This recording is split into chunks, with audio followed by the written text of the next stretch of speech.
Magandang araw mga ka-DIY. For today's video ay magpapalit nga tayo ng inverter board ng ating Condora Negosyo Inverter Refrigerator. So itong unit natin ay ang model niya ay CSD 230 SAI.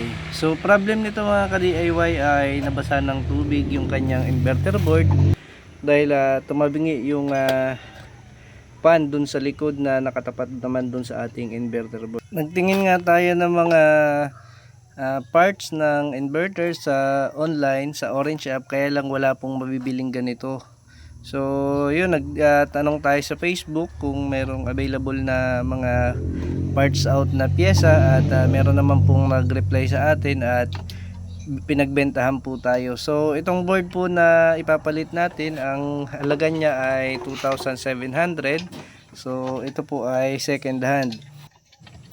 Yung seller natin ay from Bulacan, tayo naman po ay nandito sa Batangas.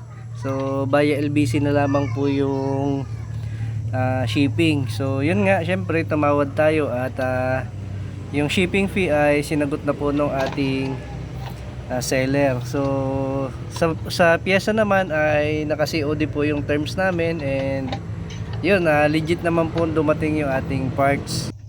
Sa pagkakabit naman ito mga ka-DIY ay madali lamang po dahil plug and play na lamang po yung ating paglalagay. So may mga terminal na lamang po siya at ibabalik na lamang natin doon sa kanyang pwesto. At ngayon nga ipapower on na natin at malaman natin kung gagana yung bagong board na ating kinabit.